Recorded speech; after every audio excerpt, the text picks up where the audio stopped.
श्री भक्त गोपाल चरवाहे का।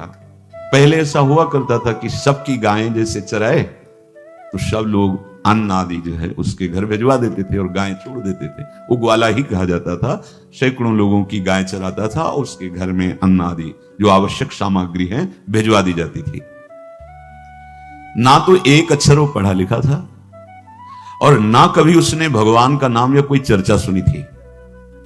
उसके कोई परमार्थ से संबंध ही नहीं था। बस गाय चराते थे, जंगल में रहते थे, पत्नी भोजन पहुंचा देती थी और परिवार चलाने के लिए गांव के लोग दे देते थे अन्न, क्योंकि सबकी गाय चराते थे।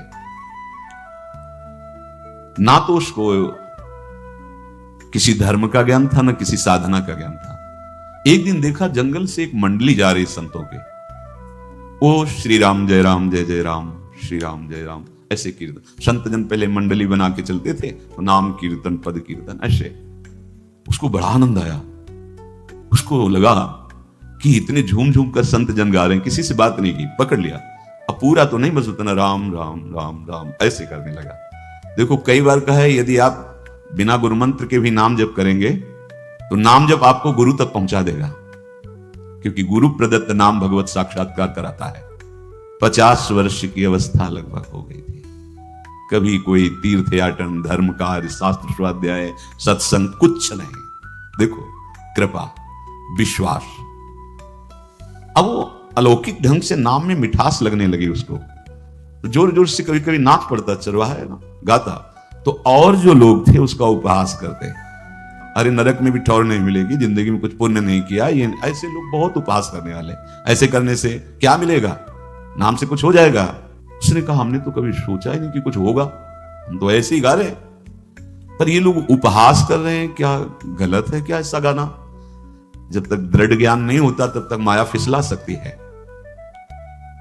उसने कहा कि हम किसी लाभ के लिए, बैकुंठ जाने के लिए या कोई लाभ के लिए नहीं जपते, हमें तो अच्छा लगा, वो गा रहे थे संत जन तो हम गाने लगे। क्या सही में आप लोग समझते हैं कि ये गलत है? उनका तुम मूर्ख हो, तुम्हारी क्या समझ में आए?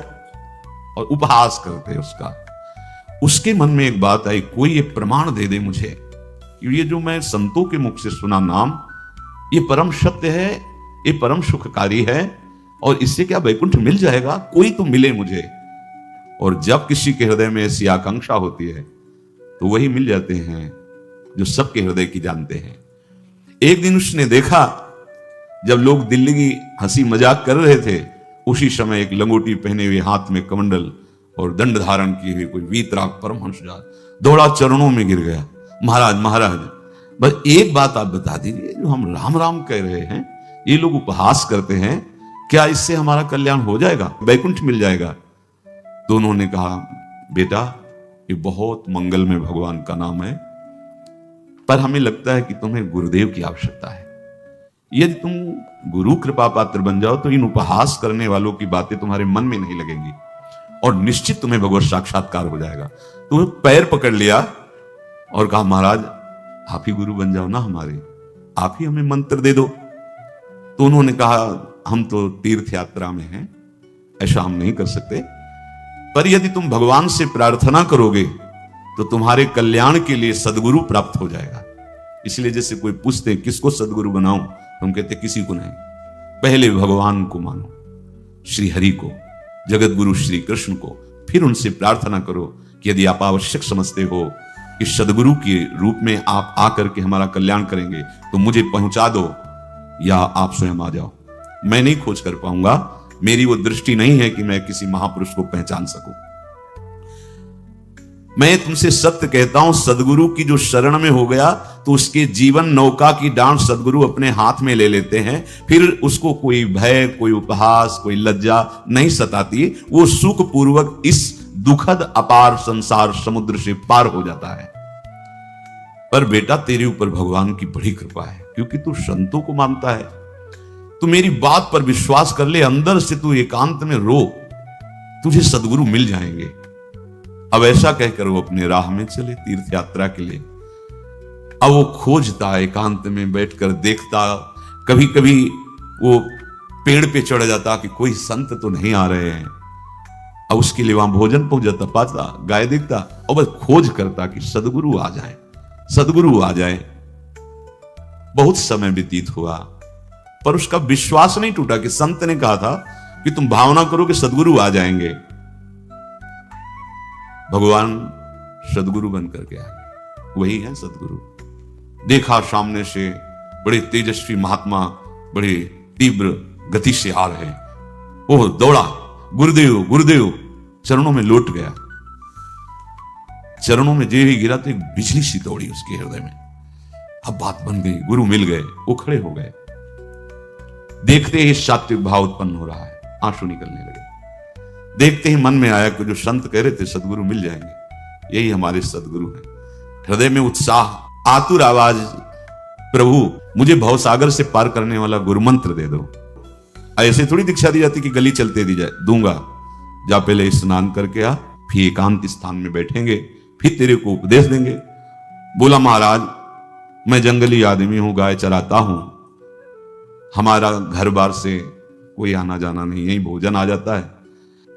संत ने कहा अच्छा स्नान करो। स्नान करके एक पेड़ के नीचे, भाई मैं तुझे कुछ नियम दूंगा, कुछ शर्त। तो महाराज गंवार आदमी है, ना हम आपका कोई नियम पालन कर पाएंगे, ना कोई व्रत पालन कर पाएंगे, ना कोई साधना कर पाएंगे। आप देख लो हमारी हालत, 50 साल का हूं, पढ़ा लिखा बिल्कुल नहीं, कोई धर्म कर्म नहीं जानता, गाय चराता हूं। मुझसे बहुत बातें नहीं सदेंगी, अगर एक कोई बात बता दो तो प्रण करता हूं जिंदगी में प्राण त्याग सकता हूं, पर एक बात कोई, एक नियम कोई दे दो। हमें बहुत नियम तो नहीं समझ में आएंगे, एक कोई बात बता दो कि ऐसा कर लेना और मंत्र जपना, तो हम प्राण त्याग सकते, पर आपकी आज्ञा उल्लंघन, पर बहुत हम बातें नहीं मान पाएंगे क्योंकि हमारे इतना ज्ञान नहीं है। गोपाल के वचन सुन करके बहुत प्रसन्न हुए संत भगवान। एक नियम तुझे देता हूं, हमारे आराध्य देव श्री कृष्ण हैं, गोविंद हैं, आज से तुम्हारे आराध्य देव गोविंद हुए, हाँ श्री कृष्ण है। बिना उनको पवाए तुम्हें पाना नहीं है, बस यही तुम्हारे लिए नियम है। तुम्हारे पास जो आवे, सूखी रोटी, दूध, छाछ, जो भी, बिना उनको पवाए पाना नहीं है। सीधा सरल आदमी, गुरुदेव प्राण चाहे चले जाएं, बिना उनको पवाए आज के बाद कभी जिह्वा पे कुछ नहीं जाएगा। ऐसा गुरुजन आदेश करते हैं वैष्णव मार्ग के पथिकों को कि जल भी बिना अर्पित किए मत पियो। अगर आप बिना अर्पित किए पीते हैं तो आपकी बुद्धि में इष्ट देव के प्रति ममत्व तो नहीं आ पाएगा, नहीं आ पाएगा। अब तो गोपाल नाच पड़ा कि गुरु मिल गए, गुरु मंत्र मिल गए और इष्ट का पहचान मिल गई। उसी समय घर से भोजन आया, वही कभी चटनी रोटी, ऐसे बैठा एकांत वृक्ष के नीचे, आओ गोविंद भोग पाओ। अब गोपाल विचार में लगा कि आ तो रहे हैं ही नहीं, और गुरुजी ने कहा बिना पवाए पाना नहीं। पूरा दिन व्यतीत हो गया। गुरुजी कह रहे थे घट घट में विराजमान भगवान है, तो कहीं से भी प्रकट हो सकते हैं। तो अंदर मंत्र जपता हो, कहता आओ भगवान पाओ आके, नहीं आए। महाराज हमारे गुरुदेव ने आपका ध्यान जो बताया था वैसे ही आओ, आप पाओ आकर के। रात्रि हो गई, देखा पर वो नहीं आए, तो भोजन उठाया, गाय को पवा दिया। तो बहुत सी गायें थी, भूखा रह गया। दूसरे दिन फिर भोजन आया, एक पत्ता टोरा, जल से छिड़का पत्ते में और भोजन रखा। भगवान को फिर पुकारा, आओ प्रभु। गुरुदेव ने आज्ञा की बिना आपको पवाए हम अपनी जबान में नहीं रख सकते। शाम हो गई, रात्रि हो गई, फिर गौ को दे दिया, नहीं पाया। अब एक तो 50 वर्ष की अवस्था और गौओं के पीछे दौड़ना और भोजन पाना नहीं, शरीर में सामर्थ्य धीरे धीरे कम होने लगी। तीसरा दिन, चौथा दिन, 5वां दिन, 6ठा दिन, 7वां दिन, दीनानाथ प्राण चाहे निकल जाए, हम गुरु की आज्ञा नहीं तोड़ सकते। अगर आप नहीं आएंगे तो भूखों मर जाऊंगा। पर हम ये बात देखो, ये बात चरवाहा है, कोई साधना पूर्व की नहीं। गौ सेवा के प्रताप से उससे संतों में प्रीति हो गई, नाम की कृपा से, गुरु की कृपा से नामी की प्राप्ति की चाह। ऐसे कई दिन व्यतीत होते गए, अस्थि मात्र हो रहे शरीरा। पूछते कि क्या बात है, भोजन तो हम रोज लाते हैं, आप रोज लेते हैं, क्या पाते नहीं? आपका विषय नहीं, शिक्षा मिलती है। अपने गुरु उपदिष्ट साधन को किसी से बताना नहीं चाहिए।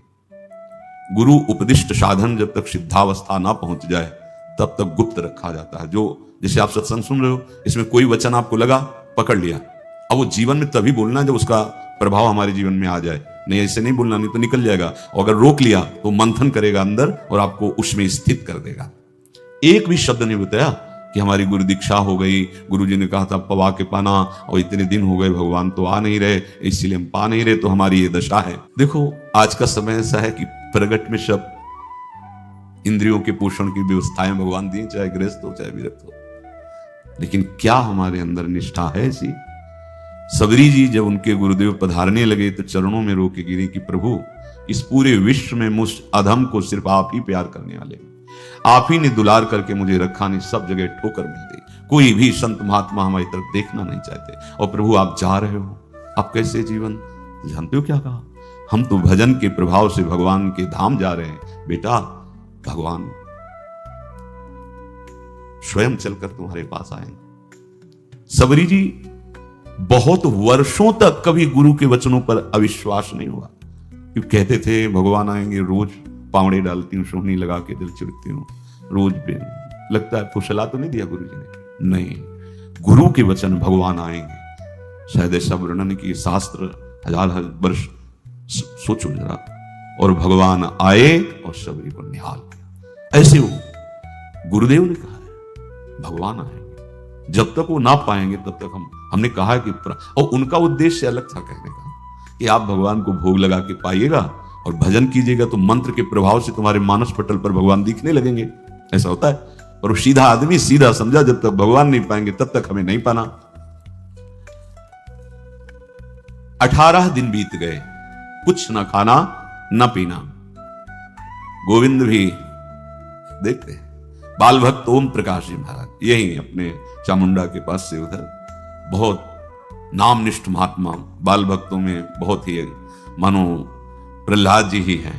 जैसे प्रहलाद जी नामनिष्ठ भगवान-निष्ठ, घट घट में भगवान को देखने वाले, ऐसे श्री ओम प्रकाश जी बाल भक्त। बड़े बड़े महापुरुष गए, हरि बाबा, उड़िया बाबा, सब बस वो यही कहते कि ये श्री कृष्ण का आदेश है। फिर शायद 50 के भी ऊपर दिन गए थे, ऐसे 70 दिन तक उस महापुरुष ने कुछ नहीं खाया, सशरीर अंतर्ध्यान हुए। आज समाधि उनकी बनी। जब महत्व भगवान का जग जाता है तो शरीर का महत्व नहीं।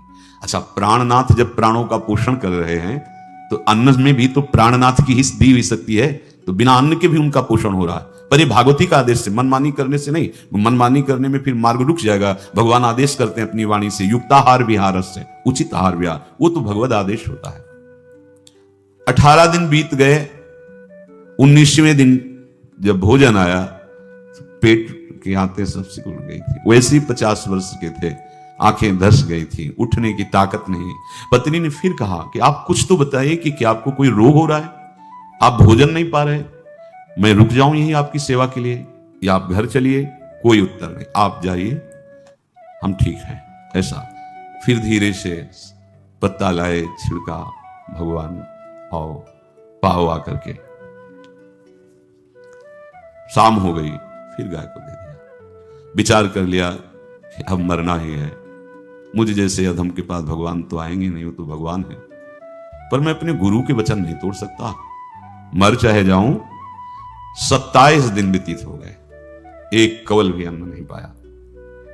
न चलने की शक्ति थी, न पत्ता लाने की शक्ति थी, न जल छिड़कने की शक्ति थी। जिस पात्र में भोजन लाई थी, लेटे ही लेटे खोला और कहा, प्रभु मुझे पता है आप इस शरीर से नहीं मिलोगे, और आप जान लो मैं अपने गुरु की आज्ञा का उल्लंघन नहीं करूंगा। ये मतलब जितने महान हुए हैं सब निष्ठाओं में निष्ठावान हुए हैं। अपने लोग फिसड्डी हैं, जरा सा कोई दुख, जरा सा कोई सुख, फिसल जाते हैं।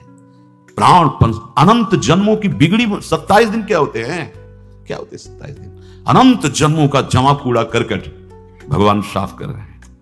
इस जो तन्मयता, गुरु निष्ठा, जो प्राण भूख से व्याकुल, सब भस्म हो रहे हैं पाप अनंत जन्मों के। अनंत जन्मों, जैसे हम सोचे कि भगवान इतने निर्दयी कैसे हैं? नहीं निर्दयी, आत्मा को कुछ फर्क नहीं पड़ता। और शरीर ने जो किए हैं जन्म जन्मांतरों के, वो निष्ठा के कारण दुख नहीं पहुंचेगा।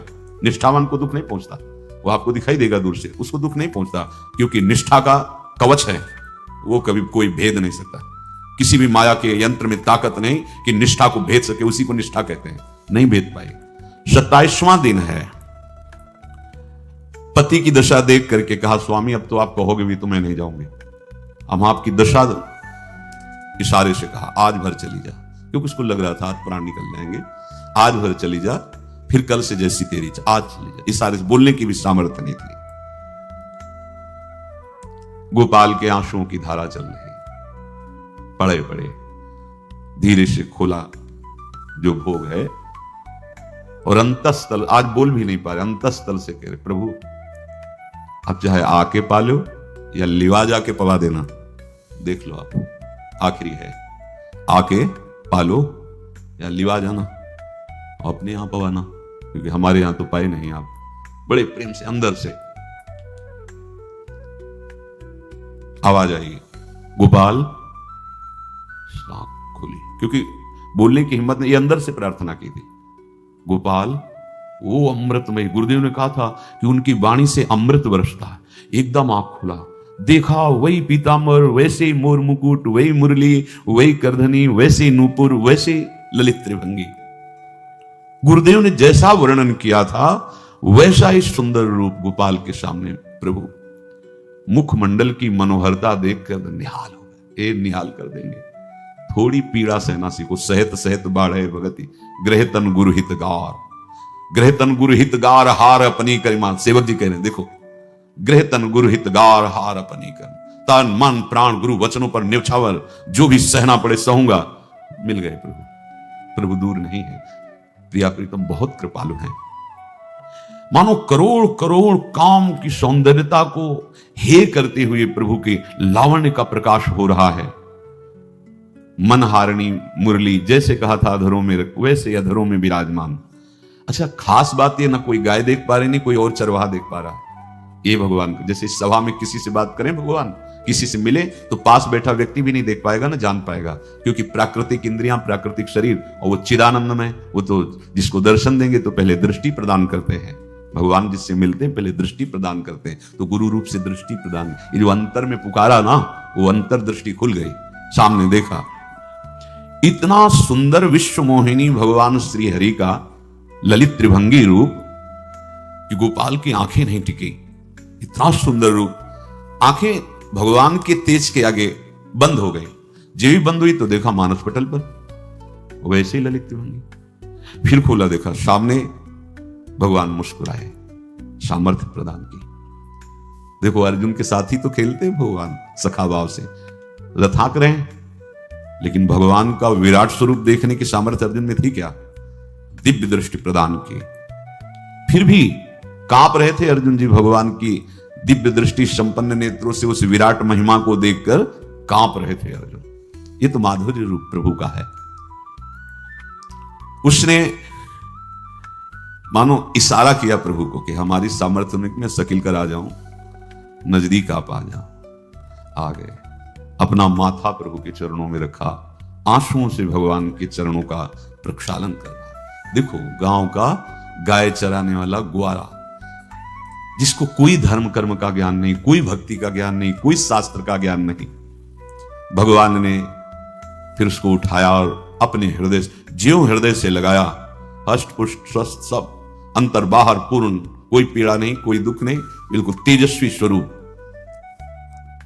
भगवान की स्पर्श की महान सामर्थ्य है। बाली ने बहुत मारा ना सुग्रीव को, तो कर परशा सुग्रीव शरीरा, जे इस पर सारी पीड़ा गई। भगवान अमृत सावी है, भगवान दिव्य चिदानंद भाव देने वाले हैं।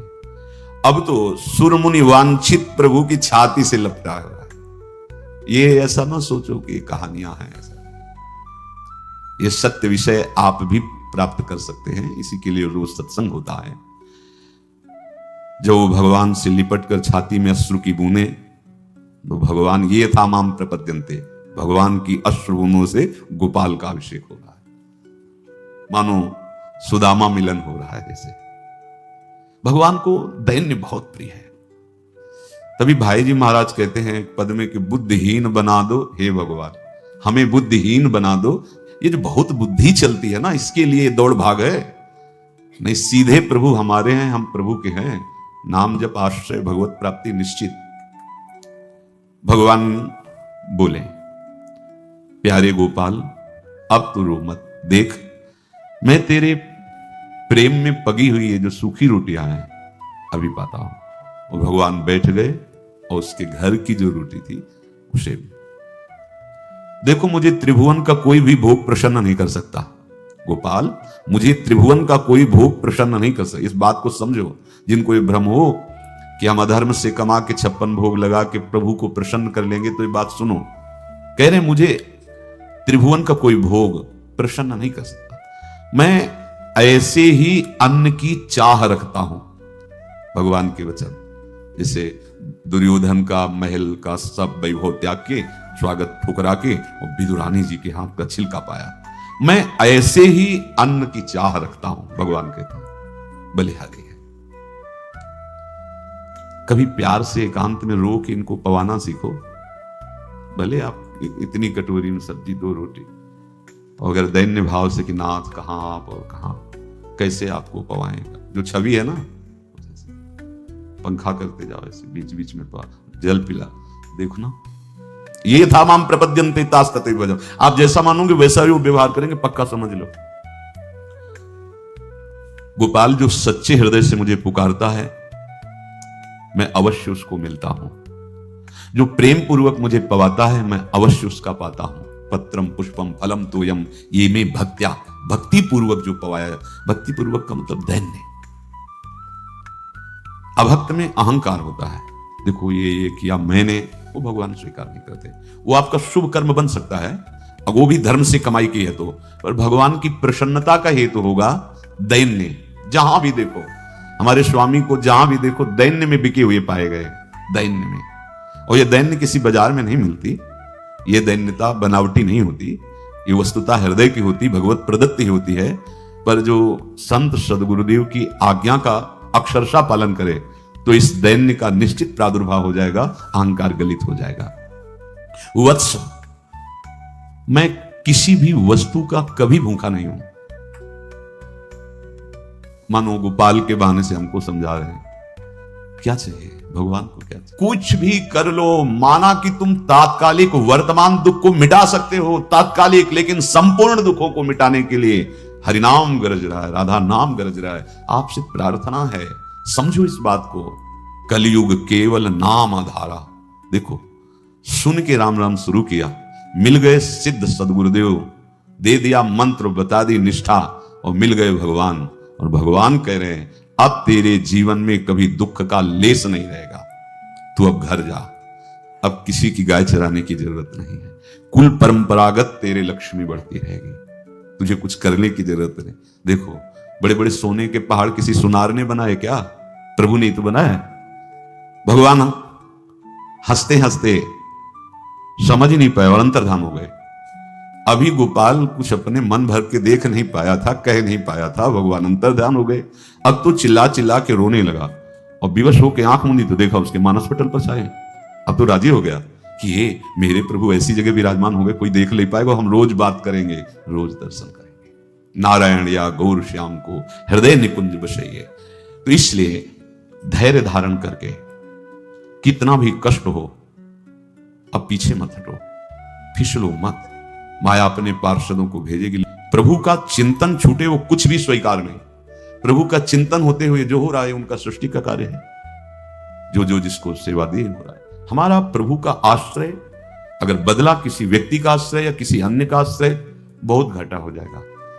अपने इस मन को देखते रहिए कि प्रभु को प्रथम नंबर में रखता है या द्वितीय नंबर में। हमें तो लगता है हो सकता है